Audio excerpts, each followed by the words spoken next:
Hello and welcome to this edition of MLB This Week. It's the MLB This Week Baseball Podcast, talking all about baseball. My name is Rich. And I'm Gary. And hello, Gary. Welcome to the program here. Another week down, only a couple of more weeks till opening day, but we have an interesting holiday coming up, and that being, of course, St. Patty's Day coming up in just a few days. Yes, and get my Mets St. Patrick hat back there if you see the green. And happy St. Patrick's Day to everybody out there. Yes, indeed. What a fun holiday it is. Calendar on the date that you can mark, and just know that baseball season's just a couple of weeks away from this great holiday. Of course, most of the teams, I guess, going to be wearing green on Thursday, the 17th. It's going to be a great time to be down in spring training for that game. Yeah, it certainly is, Rich. Green is the color of the day, and doesn't matter what color uniform they manage to work it in. I know the Phillies sometimes wear green hats and have fills with green on it.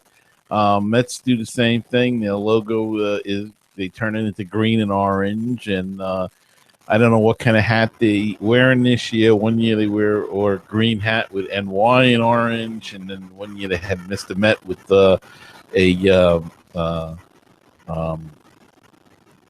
little dressed up Irish elf look to it. And this year, who knows what they're going to do, but it's coming fast. And opening day, like you said, is right around the corner. April 3rd. We're 2.5 weeks away. Yes, it is. So we'll be talking more about spring training. We'll have some pictures, I'm sure, on the next show. If you watch the podcast online, of course, we record it on video as well. So if you're listening to our audio podcast, which we have a ton of listeners, and I want to thank all of our new listeners for tuning into us with our association with the Baseball Bloggers Association. They found our show, and that's the great thing, Gary. A lot of people are stumbling upon these great shows, and we want to welcome all our new listeners aboard as well. Yeah, it's great, Rich. Always good to have new listeners. And, of course, the great network that you run, baseballtalkradio.com, getting listeners from there. And Rich does a great job with that. And I have a show on there, Mets Musings. Rich has this Phillies Talk. And, of course, there's all kinds of shows on that network. So go check that out, baseballtalkradio.com. But Rich, as you said, we're in spring training, and I don't know, the Phillies are on today against the Yankees. But I watched a little bit of the Met game yesterday, and MLB runs games all the time at night. It's getting close. We're getting the fever, Rich. Yes, we are. And as you said, the Phillies are playing the evil empire, the New York Yankees, so to speak. And you had the first story up on the Yankees. It seems like the Yankees are in the news every day here in spring training, not always for good reasons. Well, this is a good story, and as much as it pains me to give a good story about the Yankees, this is a good one, Rich. The Yankees signed a 10-year-old by the name of Landis Sims, who was born with no hands or lower legs. They signed him to a one-day contract. That was just the beginning of a day that he will never forget. He went down to the camp there, and he has deep connection to the Yankees that dates back to a previous visit 2 years ago. Manager Joe Girardi raved about the team's opportunity to bring in a 10-year-old middle infielder. It was clear that the day might have been special for the Yankees as their guest.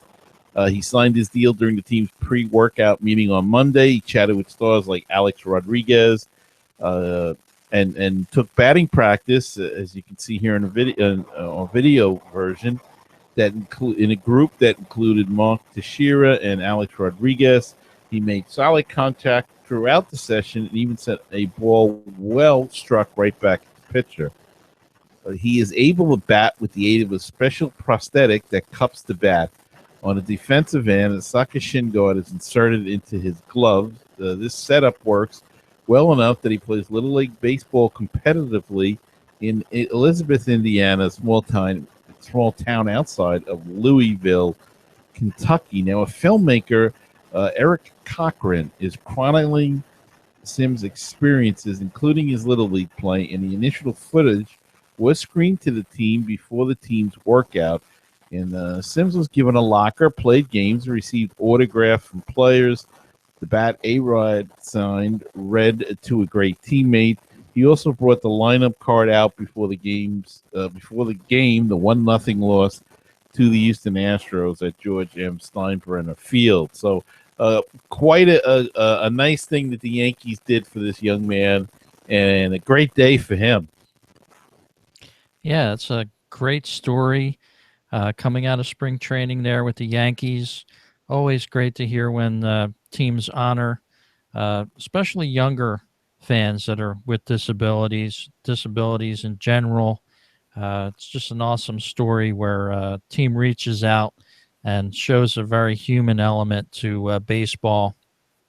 And that's the beauty thing about baseball. It's a very human game. Mm-hmm. It certainly is, Rich, and it's quite a thrill. The young man definitely has a tough road ahead of him, but this brings a little joy, and it's amazing that he can play competitively. But you make a few with the technology nowadays. It's amazing what can be accomplished. That's for sure. Another Yankees story this week, of course, has been Comcast, and the Comcast network dropped the Yankees about 6 weeks into the off season. About 1 million customers or more affected in North Jersey, Connecticut, around the Pennsylvania area that are Yankees fans. Comcast dropped the Yes network because there wasn't enough, or actually Yes was charging too much money, according to Comcast. So there's a mini war. I don't know if you've been exposed to this up there in New York, Gary, but down in southern New Jersey here, mini war between Comcast and the Yankees breaking out, it seems. Yeah, I've heard a lot of people complain about it on the sports talk shows. We don't have Comcast on the island here, so that's not a big problem for us. But we've been through this before, and DirecTV has dropped the stations and added stations that people aren't crazy about. So it's nothing new. This goes on every year, and if the MLB wants to do something about it, they put this new thing in where you can get the teams online. Maybe they have to raise that blackout thing, and because I still, right, Rich, I don't know if we ever clarified that. I don't think anybody clarified that yet, whether or not you can get your home team on. Yeah, I'm not certain that you could be able to view your home team online, even if you have the MLB.TV streaming from home yet. I think they might plan on that next year, possibly, but due to the complexities of getting that arranged, I don't think it'll be available this year. But certainly they're making strides in showing some of the home games, and they want to, because a lot of people are dropping their television portions of their home viewing. And on the video portion here, I'm going to put a website up here that the Yankees have actually put up, Keep Yes Network, and they're encouraging Comcast Xfinity customers to drop Comcast. As you can see, if you're watching our video version of the show, just a whole big website dedicated telling Yankees fans to drop Comcast today and go get Yes from another TV provider. So Yankees not taking this one laying down. They're trying to combat Comcast. I think they'll probably work a deal out towards opening day to keep everybody happy. But so far, it's been quite a war there between the Yes Network, which is owned by the Yankees, and Comcast, which is not eager to pay these huge, exorbitant fees. They have no places to lay those fees off anymore, except back to the customer. And the problem, in a lot of places, you don't really have any competition. You may just have Comcast and that's it. You may have Direct TV, but they're not much better. And so, what do you do? And once again, the fan is stuck in the middle with this mess. I guess the eventually, yes, maybe you should get an app and go on Apple TV and on Amazon TV and the internet, and just beat the system that way if they're allowed to. I don't know if they can by MLB rules, but that's what it's coming down to. It's going to come down to that eventually, all over the place for everybody.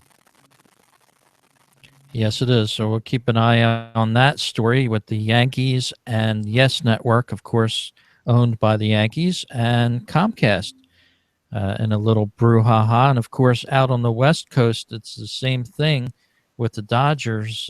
Certain companies in they just won't air these programs anymore because these big teams want too much to put it on their network. So interesting stories developing in that.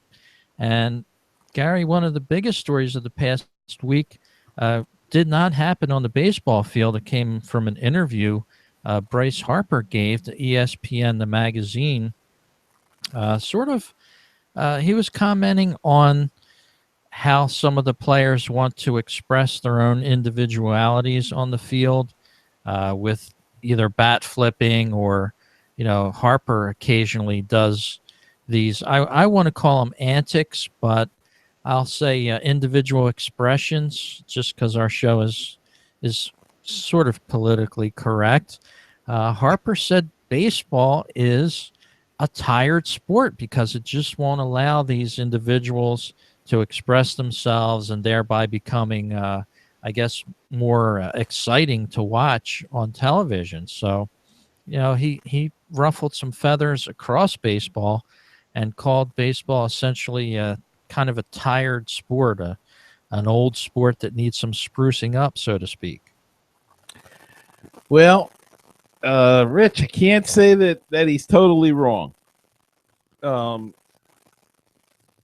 not always in favor of the bat flipping. Of course, it's the age-old adage: if it's done by your team, it's fine. If it's done by the other team, it's showing off, and I hate it.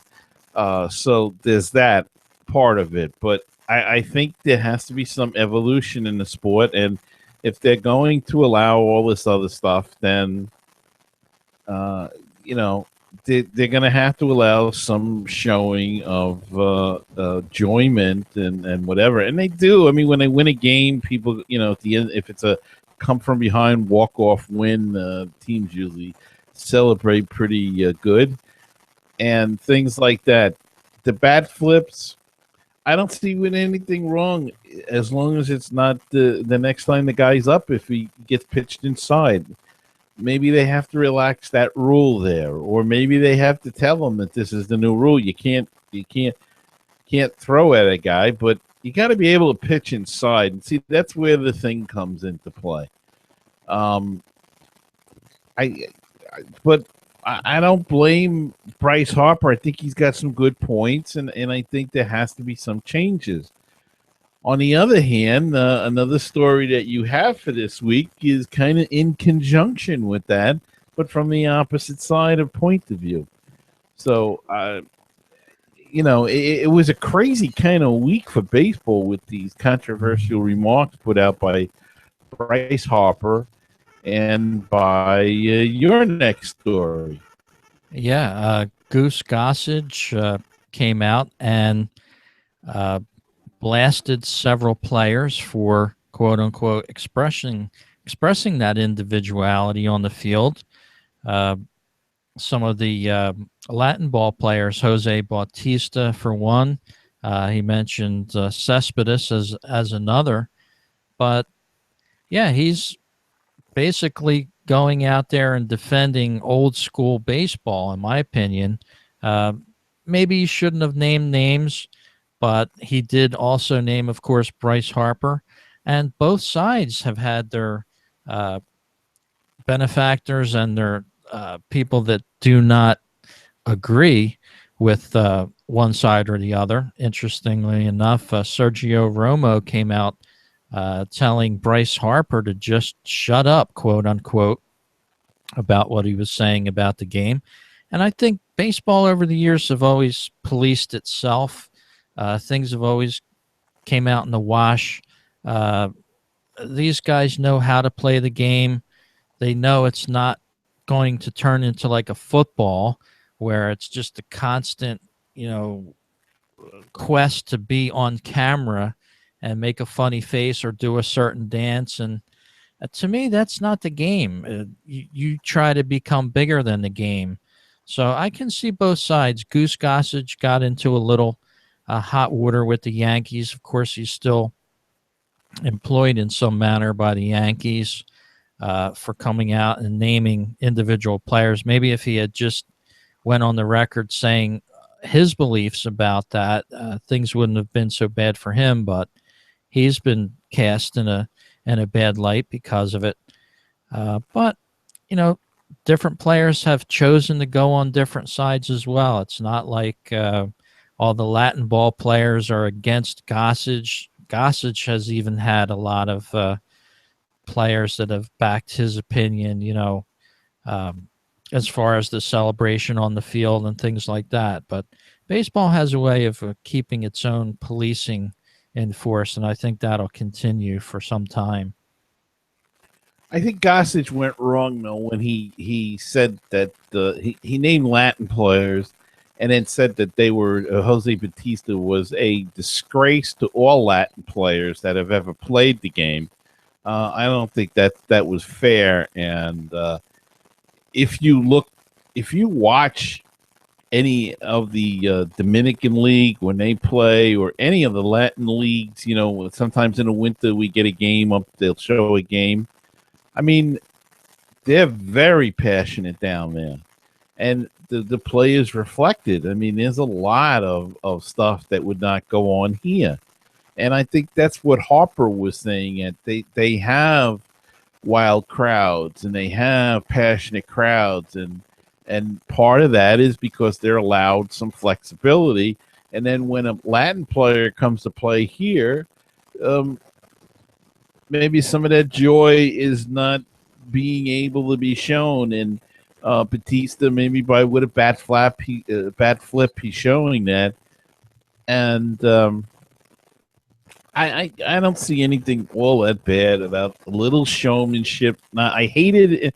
I admit it, and I guess I'm being hypocritical here, but I don't like it in football. I don't like it in basketball. What I don't like is when a guy in basketball is losing by 30 points and he jams over the other guy, and then he's pounding his chest and everything, but you're still losing by 28 points. I mean, that's where the stupidity comes in my estimation. If it's a close game and a guy hits a booming home run, I don't see anything wrong with a little bat flip. Now, if he's losing 12-0, then it looks a little stupid. But the other side of the coin is too, Rich, is that we encourage this, don't we, in a strange way, because the All-Star Game weekend, which is supposed to be the showcase for the MLB, has the home run derby. We ooh and ah when guys hit a long home run, and they stand and admire it at that, and it's okay there. But in a game, it's not. So I think a lot of times there's mixed signals coming out of this whole thing, and it can be confusing sometimes. Yeah, and of course, initially the statements from Bryce Harper were taken from an ESPN, the magazine article, entitled "Sorry, Not Sorry." And things can be twisted to reflect certain views and things, but it certainly had a full page picture of a Harper looking very menacingly in like a hoodie, saying, quote, "It's a tired sport. You can't express yourself. You can't do what people in other sports do." So maybe that was just a comment that was sort of taken out of the interview with Harper. I don't think he really wanted to stop the world with that comment, but he certainly stirred up some debate in the last week with different players, Goose Gossage being one of them, and probably several others that we haven't heard from. They don't want to go on the record sometimes and say what they're thinking. Of course, with Gossage, he might have been in a similar interview where he got interviewed, and then all this stuff sort of flowed out without him properly thinking about it, probably. But yeah, you could kind of look to this magazine article in ESPN, the magazine, and sort of not blame it all on that, but that's where it all stems from. So very interesting the way sometimes these publications come out with these interviews, and then all of a sudden it blows off like a volcano. Well, Goose Gossage was in a recorded audio interview, so there's no two ways about what he said, and it was an explicit interview that we couldn't even play here because it was bleeped. Every other word was bleeped, so there's no getting his.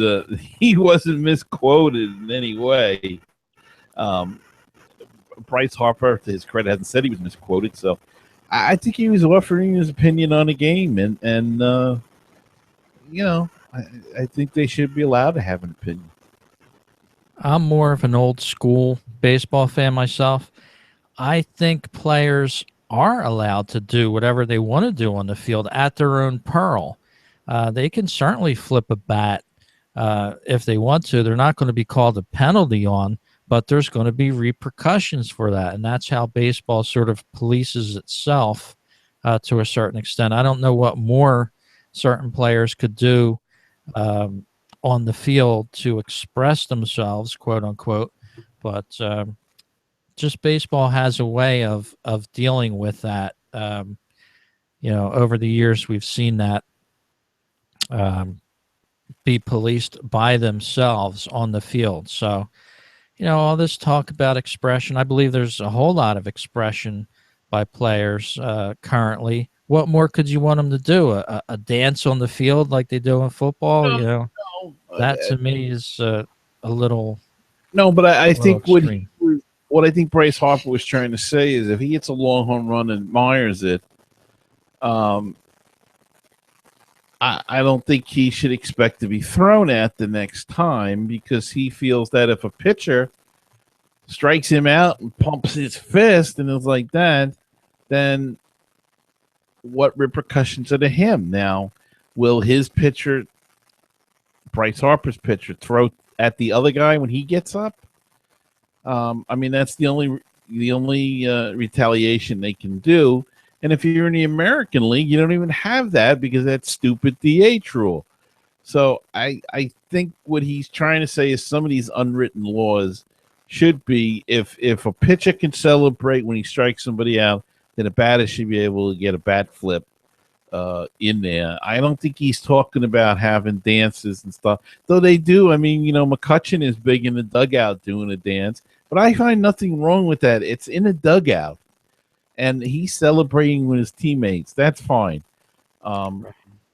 People get mad at that though from the other team because they can say it.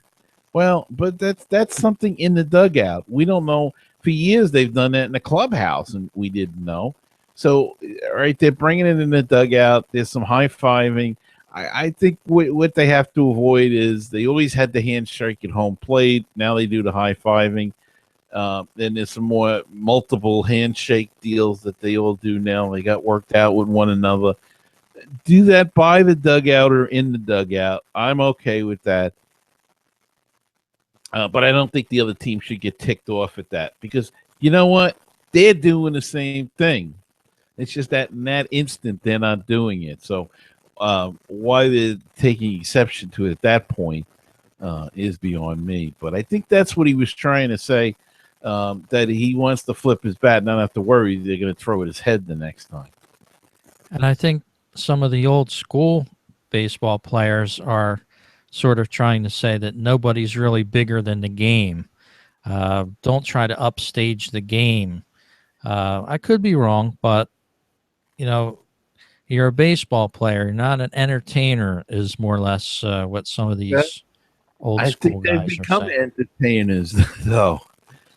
It is a business. There is an entertainment aspect to it, and they are trying everything to get younger kids in there, and that it, that's all part of it. Well, we'll see how this story plays out. Of course, when the season starts, I'm sure we're going to have some interesting developments, possibly with this. Harper, he's on the field. We could drag this story on most of the podcast. Of course, last year with the way he was strangled in the dugout by one of his own teammates, Papelbon came off the field, and he didn't like something that Harper had done, and they went at one another right in their own dugout. So interesting how these ball players clash and express themselves on the field, and I'm sure this year will be no different. For our next story coming up here, you have an Independence Day, unique one, going to be down in Georgia this year. Yeah, Rich, this is really quite another good story. In a unique event over Independence Day weekend, the Braves and Marlins will pay tribute to the nation's military servicemen and servicewomen by playing a regular season game at Fort Bragg in North Carolina. That is the military base that is the most populated installation in the United States. The first professional contest to be played on an active military base, the Fort Bragg game, is slated for 8 p.m. on Sunday, July 3rd, at a newly constructed 12,500 capacity ballpark that Major League Baseball and the MLB Players Association jointly announced on Tuesday. The game will be broadcast nationally on ESPN's Sunday Night Baseball and on ESPN Radio and MLB.TV. And the Braves will be the home team on a new ball field, which will be converted to a permanent softball facility for those who serve as Fort Bragg as a gift from the MLB and the MLPA through the Joint Industry Growth Fund. Major League Baseball's boundless gratitude to our military has led us to a unique event that will benefit the men and women of Fort Bragg and their families for many years, Commissioner Rob Manfred said in a release announcing the event. I thank the Braves and Marlins for their participation and all our clubs and players for contributing to this gesture, which will stand as a fitting new chapter in national pastime's proud and distinguished military history. Fort Bragg is home to about 250,000 people, over 500 square miles, and is home to the U.S. Army's Global Response Force. So it's a big base, and MLB and the Players Association doing something nice and giving back to the military men and women. Yeah, that's a great story. Of course, it's going to be an interesting game to watch with 12,500 seats. I guess all of the fans will probably be from the base there, I would imagine. But yeah, that's an awesome first time we've ever done that here in the States. And as you said, Gary, a very good way to honor our nation's troops. Hopefully that stadium will get a lot of use. Maybe they could make it a minor league ballpark or something after that, possibly. They say they're going to make it into a permanent softball facility. So Okay. that'll be nice. You know, they probably can add another diamond on there or something and have a couple of games going on. It looks like a nice little place, as you can see by the picture there. It's the best I could find, but yeah, it's a nice gesture, and it's gonna, as you say, Rich, it's going to be an interesting game to see.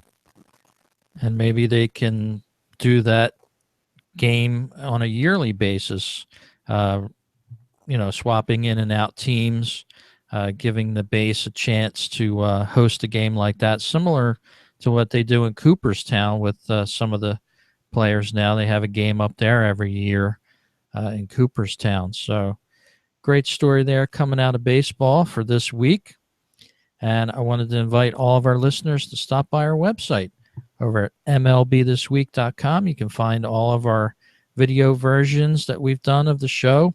Now up to 85 shows for you, so you can go back in time, watch and listen to our older shows. You can subscribe to our audio feeds on iTunes and Stitcher Radio as well. You can find out some of the equipment we use on our podcast gear page there as well. And if you're thinking about starting up a podcast, you can click on some of those items and go right to Amazon.com links and purchase them if you'd like. If you like our sound or whatever, want to emulate the show, we've got that page for you as well. So MLBThisWeek.com is our homepage. You can also find us at MLB This Week on Twitter. You can follow our Twitter page. We generally announce what we're up to when we do our shows, of course, usually on Sundays. And we'd like to invite you there as well. It's a great place to be, and check it out and listen to the show every week. Well, and Gary, Rich, you got a big scandal story in Japan. That's pretty odd. Yes, I do. Just came across this story, of course. Perhaps we could interview a show that's associated with us over in Japan sometime on this, but over in Japan this last week, it was announced that there was another betting scandal going on amongst the Japanese professional leagues over there. 3 top executives at Japan's oldest and most prestigious baseball club, called the Yomiuri Giants, will step down after a 4th player admitted this week on betting on baseball games. So a pretty wild story coming out of Japan there. Perhaps one of the most popular sports in Japan, of course, being baseball.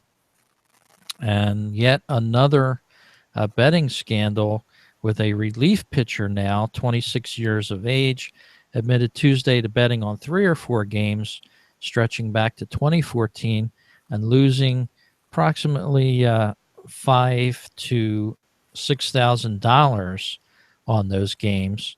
Again, he's the 4th Yomiuri Giants player to admit gambling on baseball games since this past October. So all players, by the way, the other 3 that have admitted earlier have been suspended indefinitely. So, yeah, we kind of see that correlation between betting and getting suspended, Gary. Somebody else that we know here in the States very well had the same thing happen to him. Who is that, Rich? Like you say, though, to be in the Giants are, like the team, and really very strange that this is going on. But I guess it just shows you it goes on anyway. Yeah, and these players are all individuals. They have their own things that they do off the field.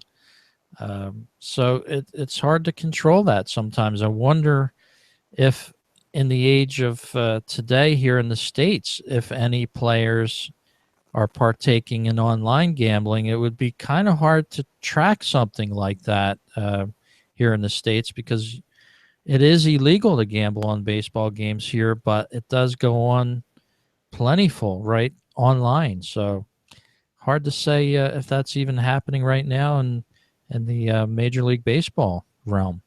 Yeah, that's for sure. Who knows? I'm sure there's guys that are betting online and maybe not on games, but maybe they're just betting online. But who knows? And then there's the odd connection with the draft sites, DraftKings and ML and FanDuel. So I'm not going to go into that, though. So a lot of embarrassment there. Based in Tokyo, the Giants are Japan's version of the Yankees, of course. So you can kind of see the scale of that.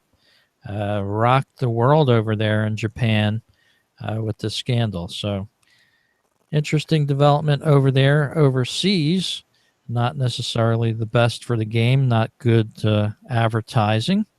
But Gary, you have another story here.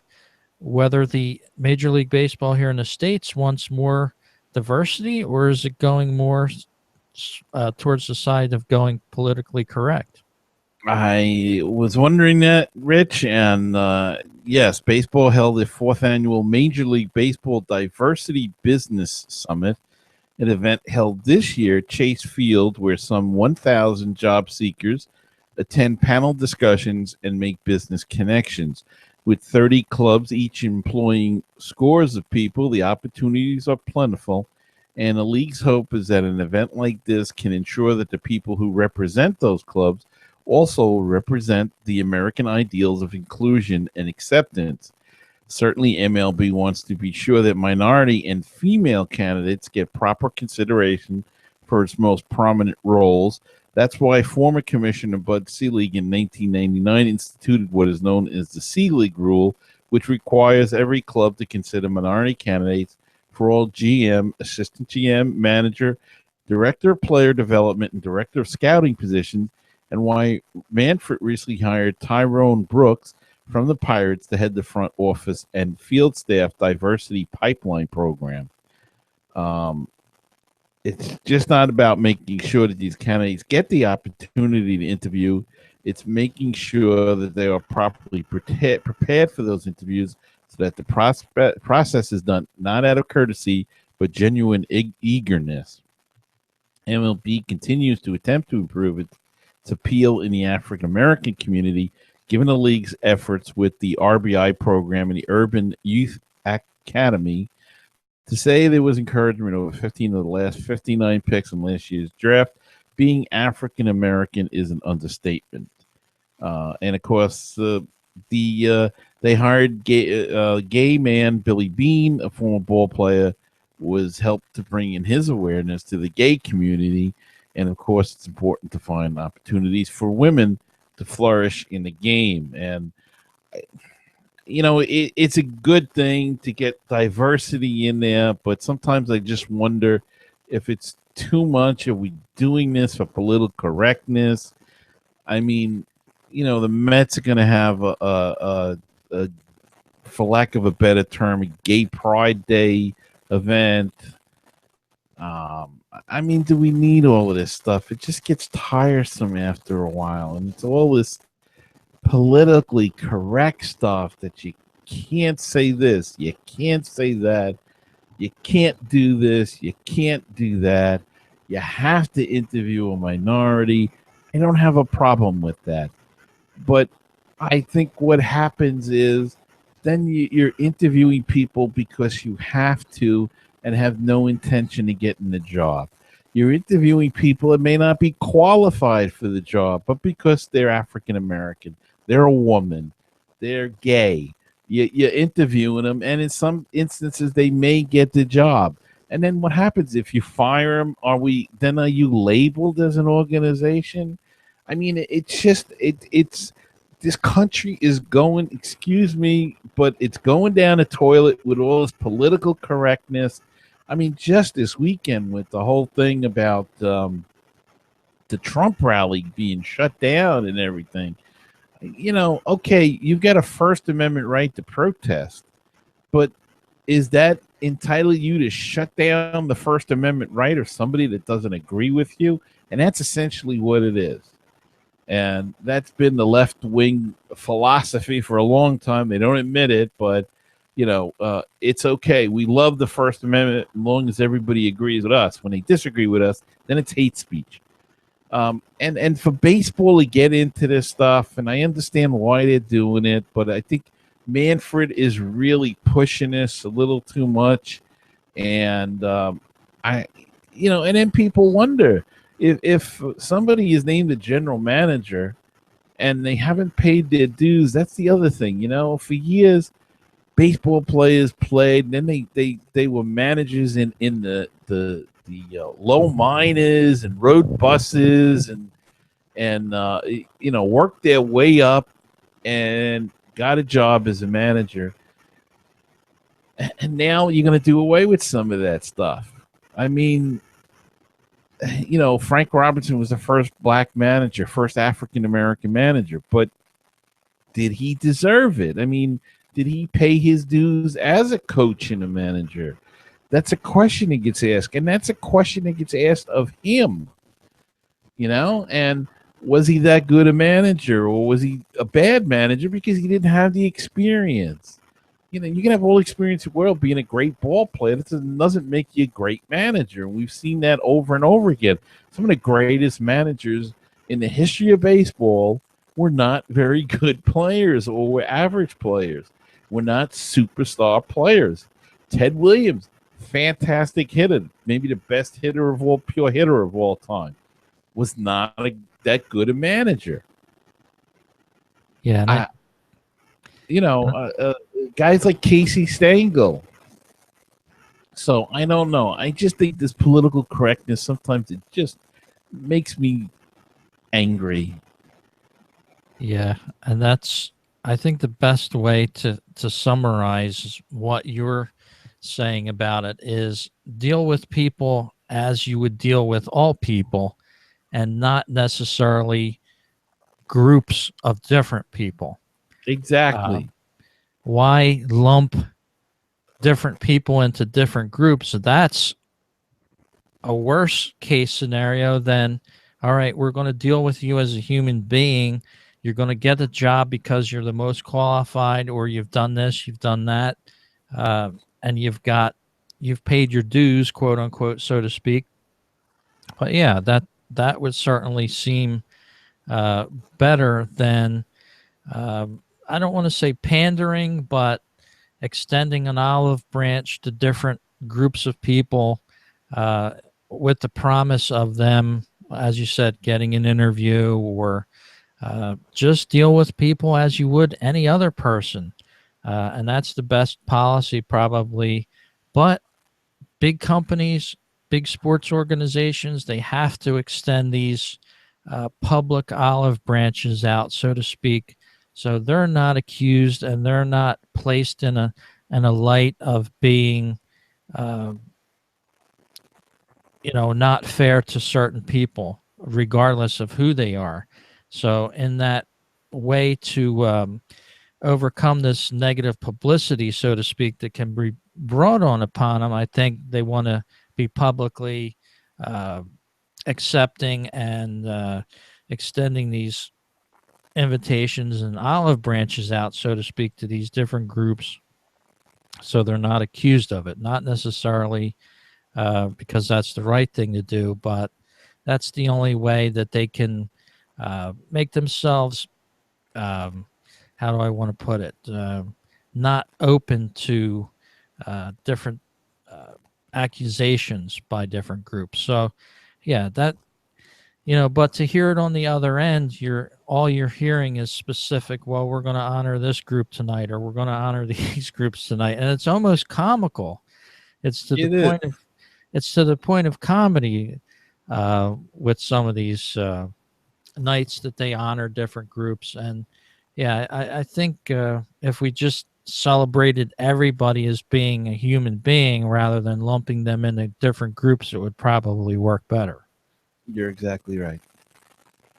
So baseball, you don't have to have an Irish night. You don't have to have an Italian night, a black night, uh, Night. gay and lesbian pride night, a pet Yeah. night. Just make every night a good night for anybody that wants to come to a baseball game. That's it.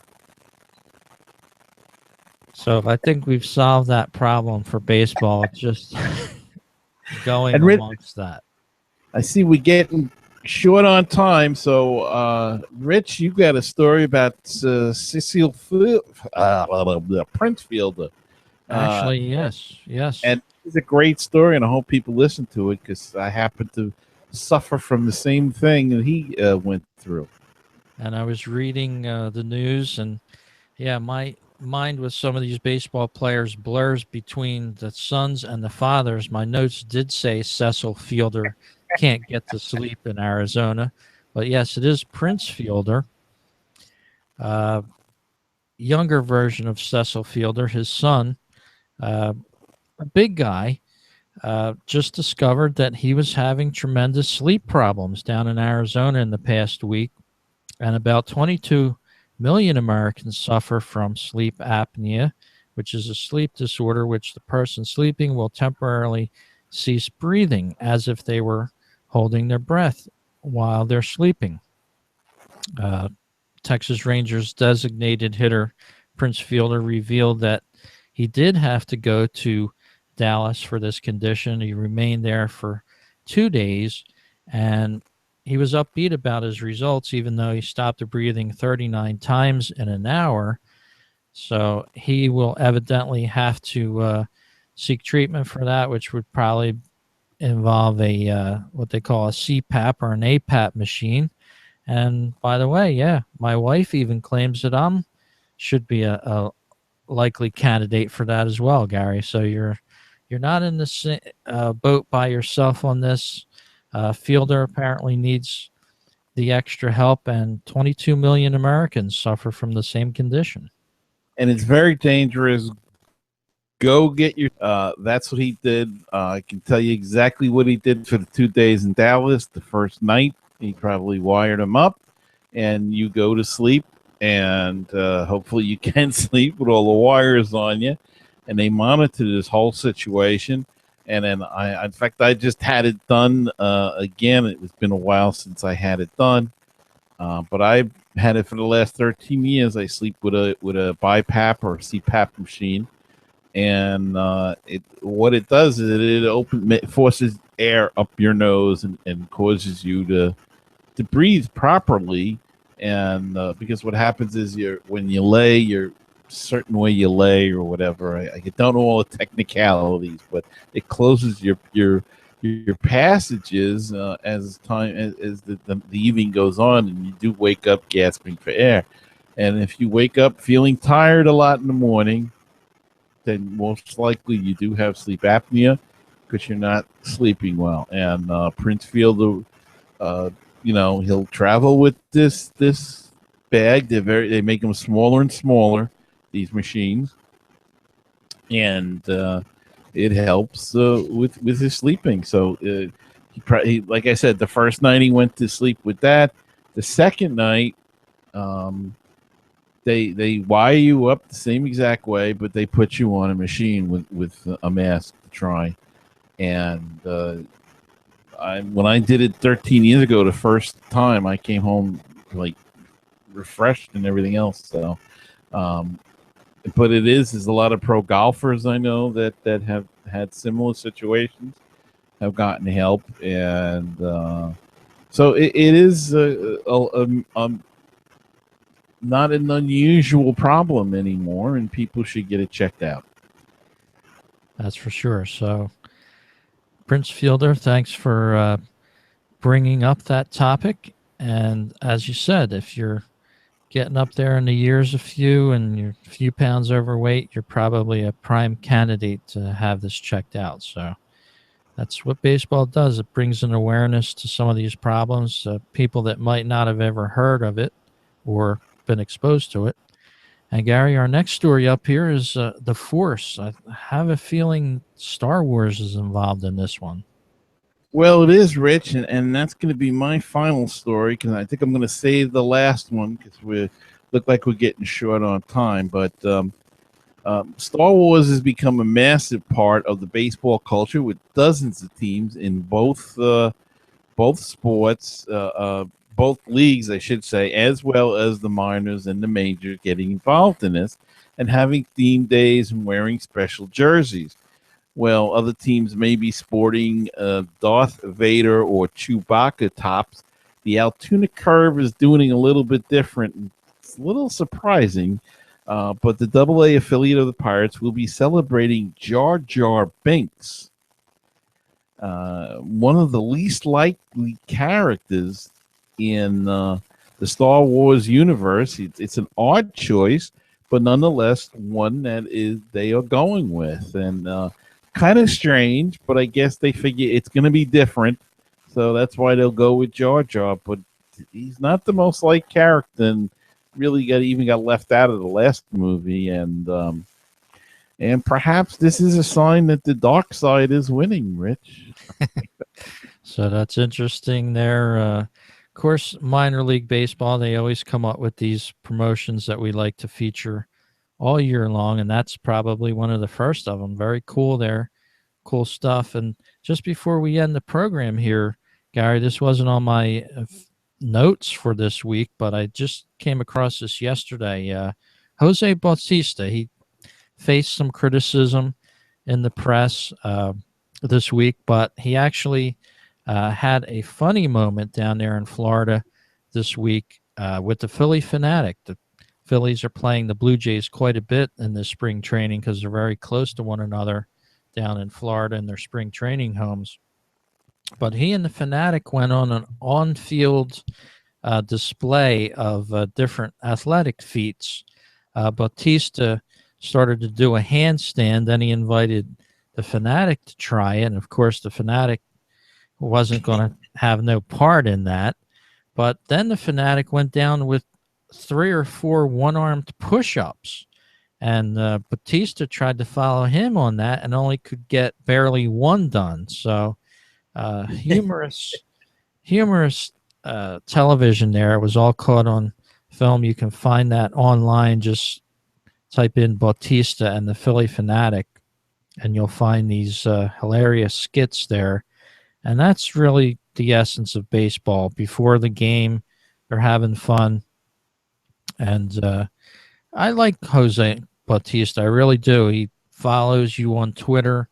If you're a blogger or baseball fan, he probably follows you at Mets Musings. Gary, I know he follows me at Fightin' Phillies. And he actually interacts with the fans as well on Twitter over the year. And it takes a certain kind of a player to do that, I think, especially with the fan interaction. Yeah, it certainly does, and seems like a nice enough guy and a terrific ball player. So, but you do get caught up in these things once in a while, and he just happened to be nothing he did other than the bat flip, but just happened to get on the wrong side of Goose Gossage, I guess, on the day, and maybe the goose got up on the wrong side of the bed that day. And Rich, that's true. Next is we're bringing back an old favorite here. It's going to be a food episode. Okay, well, we'll look forward to that for our next podcast, MLB This Week. And we're also going to have our website of the week for you next week. So we hope you tune in and join us. Big studio audience we had watching us today. We want to thank everybody for listening. And Gary, we'll talk to everyone next week. I certainly will, Rich. Have a great one.